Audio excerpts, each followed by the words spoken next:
On jette un dé 180 fois de suite. Quelle est l'espérance de résultat? 6 et l'écart type. On demande l'espérance du résultat 6 et l'écart type. Donc on jette 180 fois de suite un dé.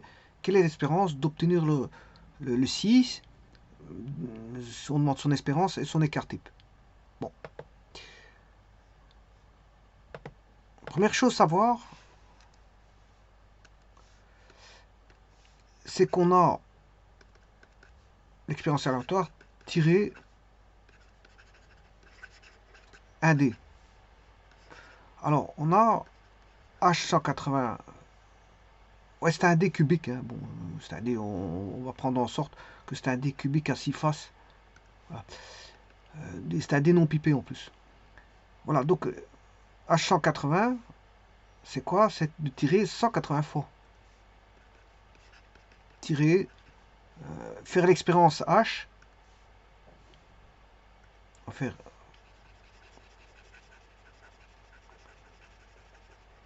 établir l'expérience H 180 fois. Voilà que vaut H 180. HN. HN. Ou N égale 180 si vous voulez.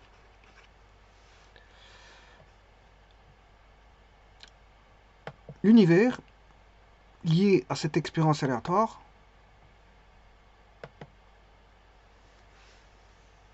ben c'est 1, 2, 3, 4, 5, 6.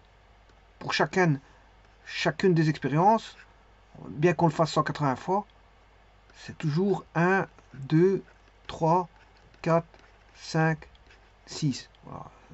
L'univers il est compris là-dedans, rien d'autre. Donc je vous rappelle toujours qu'on a une tribu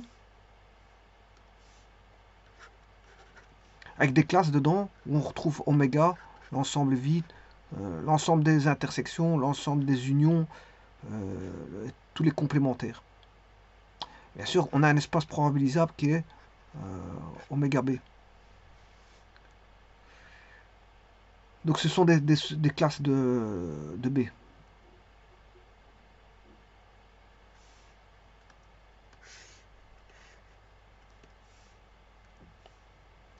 Alors, aussi on demande quelle est la probabilité d'avoir le 6.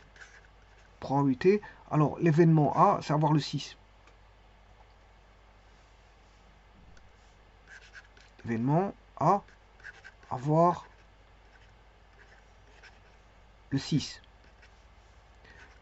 Et on demande la probabilité d'avoir l'événement 6.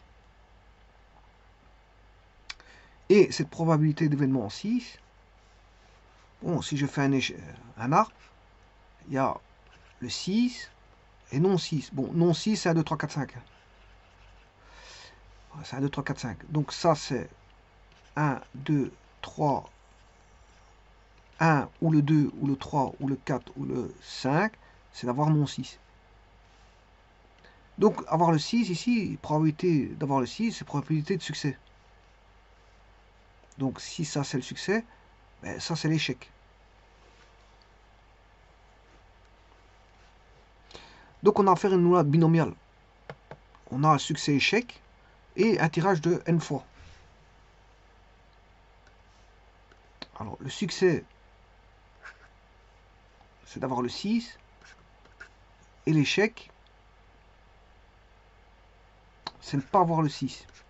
Et on tire n égale 6. 180 fois.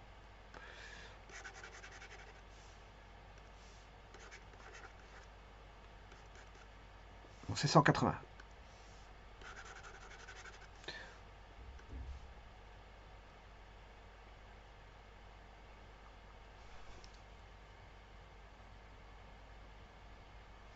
Alors je peux écrire que c'est une loi binomiale. Bon, c'est pas une tribu, ça, c'est la loi binomiale, voilà. C'est la loi binomiale. Une loi binomiale, c'est XI, PI, où on a le binôme de Newton. Voilà. Donc, c'est 180 fois, 180 tirages. Et le succès, c'est d'avoir 6. Avoir le 6. Alors, la probabilité d'avoir le 6, bien, on a affaire à un dé non truqué. Ce dé non truqué, la probabilité d'avoir le 1 égale un sixième, le 2 un sixième, le 3 un sixième, le 4 un sixième, le 5 un sixième et le 6 un sixième. C'est des équipes probabilités.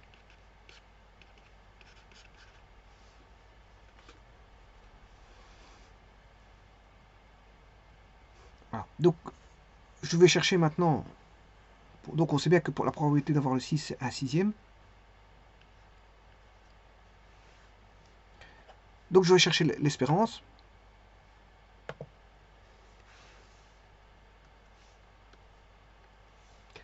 L'espérance mathématique de la variable aléatoire grand X est égale à la somme des xi pi. Bon,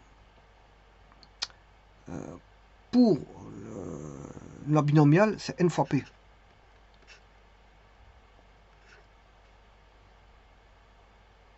Alors, p, c'est le succès. P, c'est le succès. Donc, en d'autres termes, on a 180 tirages, la probabilité vaut un sixième. Et 180 fois un sixième, ça fait 30. Donc ici, je me suis trompé. C'est pas 6. La probabilité d'avoir, c'est la probabilité d'avoir le 6.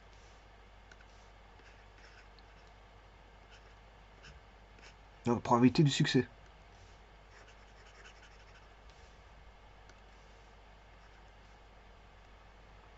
La probabilité oui, d'avoir l'événement, je vais appeler le succès. Et le succès,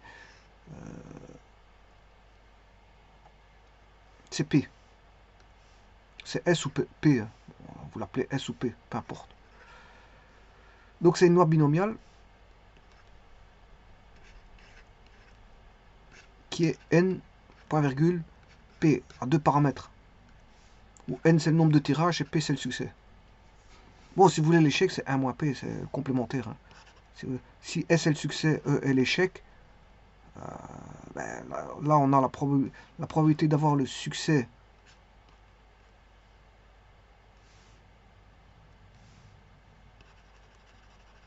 et l'échec en même temps.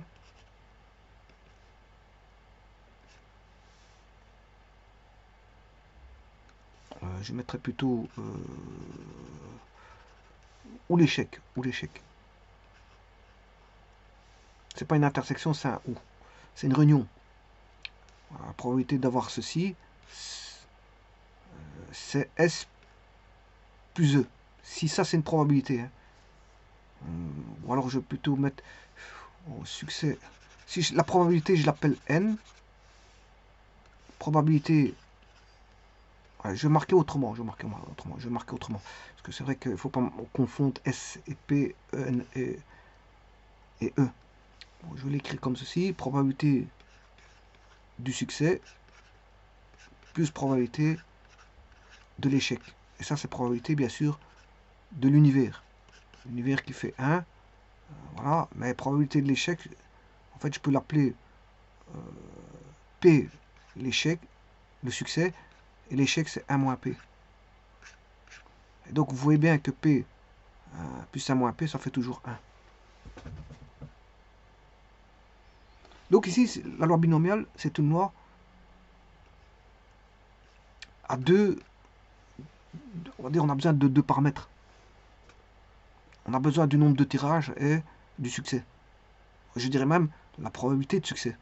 C'est pas le succès, parce que tout à l'heure j'avais mis d'avoir 6, non, c'est pas d'avoir 6, c'est pas l'événement d'avoir 6, c'est la probabilité d'avoir 6, c'est-à-dire, si on considère probabilité d'avoir 6 qui est le succès, mais c'est, voilà, c'est P. C'est P. Et donc c'est une loi binomiale. Ma caractéristique, si on la dessine, hein, c'est une loi caractéristique, une courbe caractéristique. C'est une loi et une courbe caractéristique. Voilà, quand on a de l'échec et du succès. Donc ici, je ne vais pas appeler le S succès, mais la probabilité de succès, je vais l'appeler P. Voilà, c'est la probabilité de succès qui est P. Maintenant, revenons à ce 30. Pourquoi 30?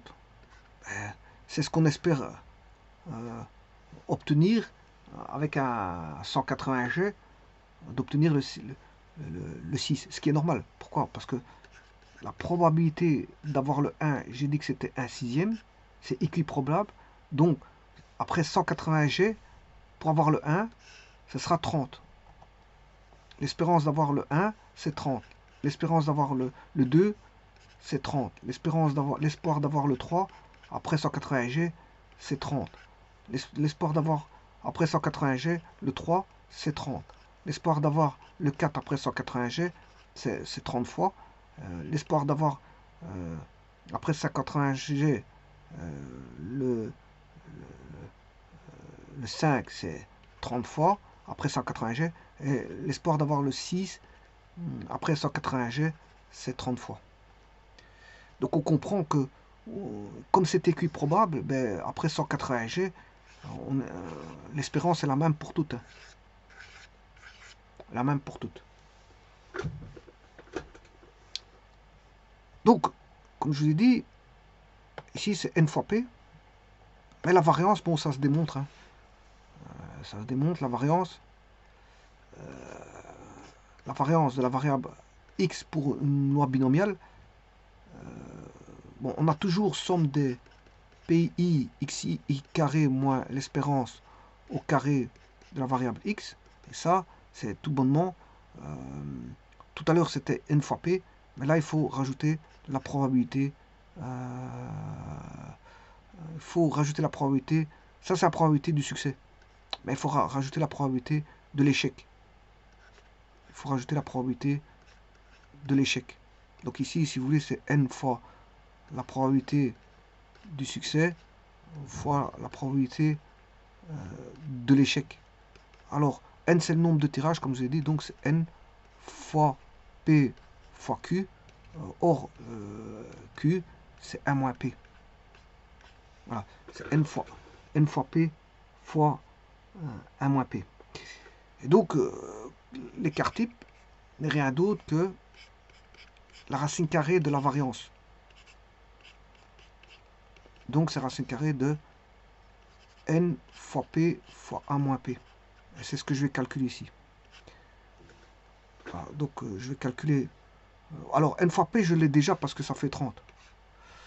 30. Alors, la probabilité du succès d'avoir le 6,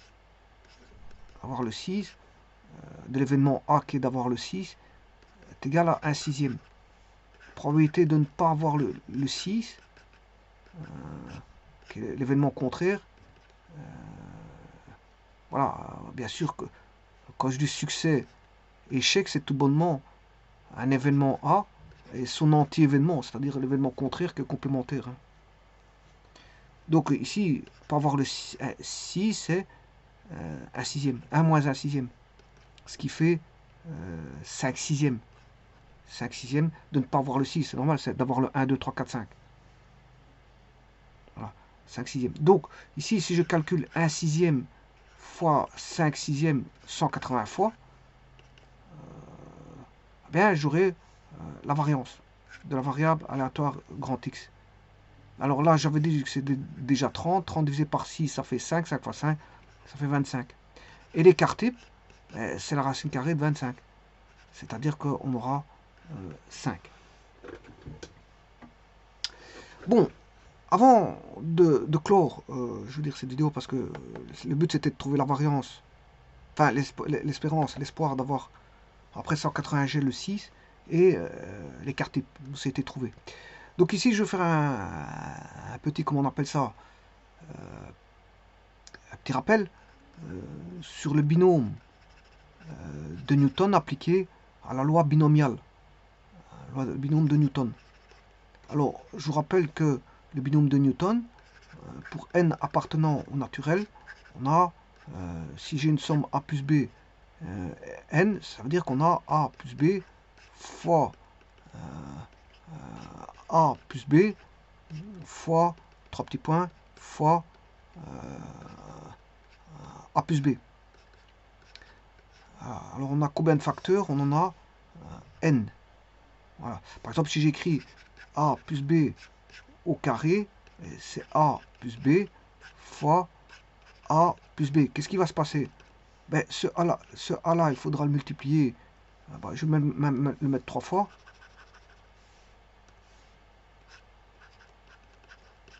Il faudra multiplier d'abord celui-là avec celui-là, celui-là avec celui-là. Donc, puis le b, on va le faire celui-ci avec celui-ci et celui-ci avec celui-ci. Donc vous voyez que c'est une distributivité qui va se faire,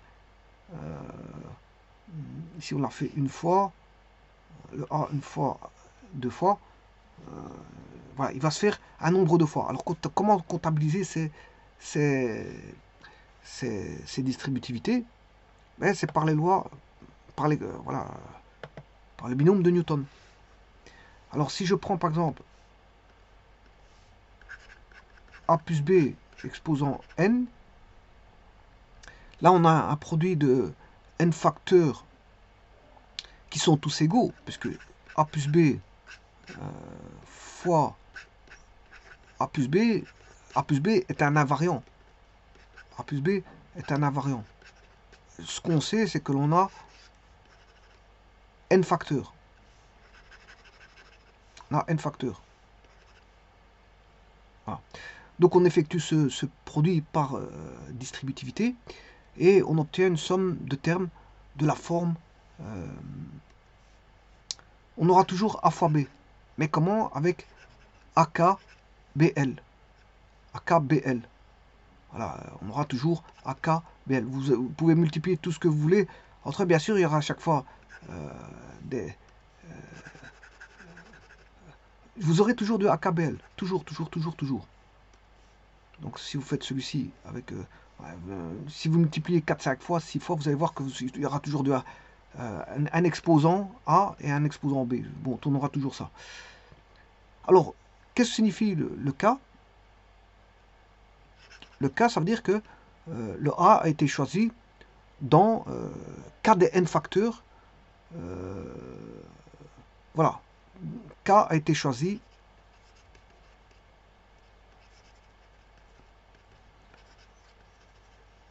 dans K des n facteurs. Ouais, mais alors le L, c'est quoi? Ben, le L a été choisi dans L des n facteurs. Dans L des n facteurs.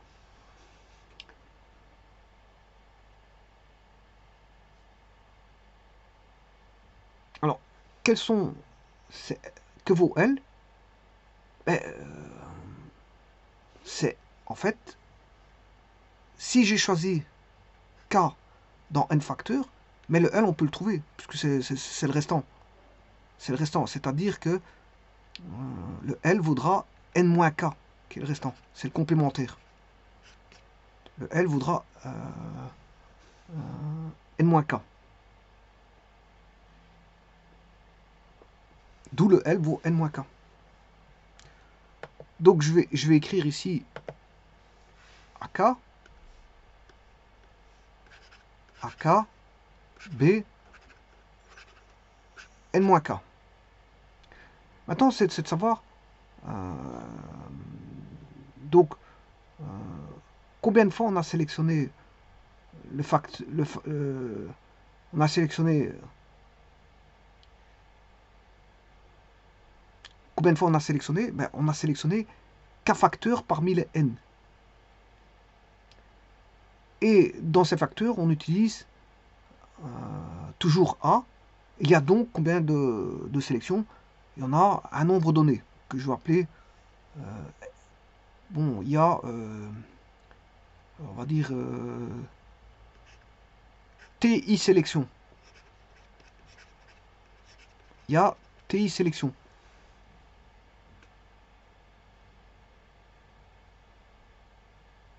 Donc A a été utilisé dans TI sélection distincte, possible, bien sûr, qui vont ramener, bien sûr, AK, BN-K. Et ce TI, c'est rien d'autre qu'une combinaison. C'est CKN. CKN. Si vous faites la multiplication, vous allez voir que ça va. Vous le faites plusieurs fois, vous allez comprendre le jeu voilà, de cet exposant là, K, BN-K, et ce TI, cette sélection TI de A. Vous faites les calculs, vous allez voir. Vous prenez 4 fois A plus B, par exemple A plus B exposant 4, vous le développez, vous allez voir ce que je raconte. Voilà. En faisant les distributivités, vous allez vous rendre compte de ce que je viens de dire. Bon, voilà. Là, ceci étant dit, ça veut dire que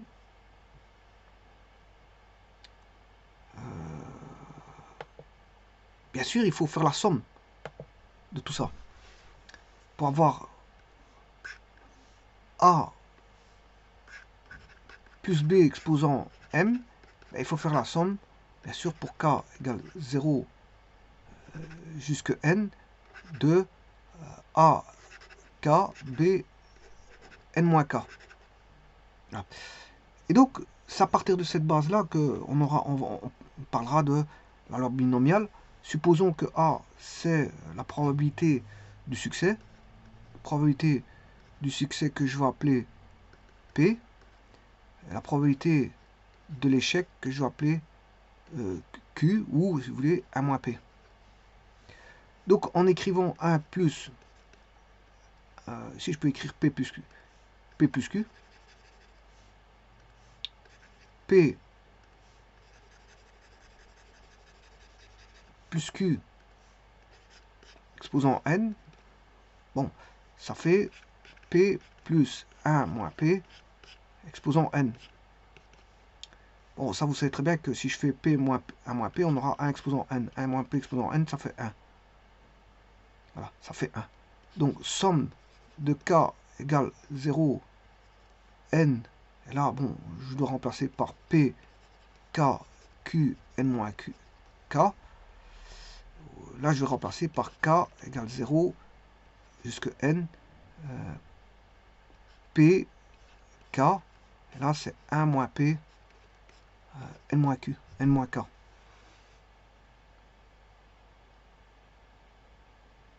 Ah, et on sait bien que cette somme de toutes ces probabilités-là vaudra 1.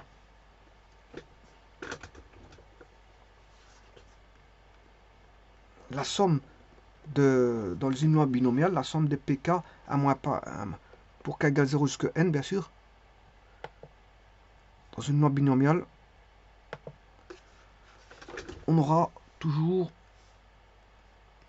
la somme des k égale à 0 jusqu'à 1, n, de ckn, pk, 1 moins p, n moins k, vaudra toujours 1. Où p, bien sûr, la probabilité de succès. Et 1 moins p, c'est la probabilité d'échec.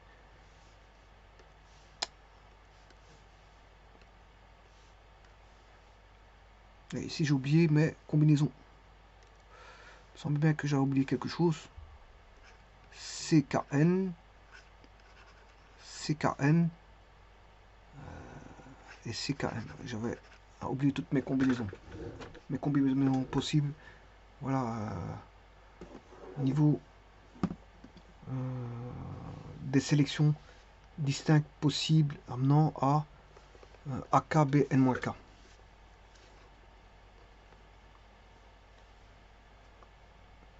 Parce que pour arriver à AKBN-K, ben on doit sélectionner K facteurs parmi les N. Et dans ces facteurs, on utilise bien sûr le A. Et il y a TI sélection distincte possible amenant à AK Bn-K dans le développement, AK, Bn-K. Et ce TI, on note par, c'est justement les combinaisons. CKN. Donc je suis obligé de mettre ce CKN là.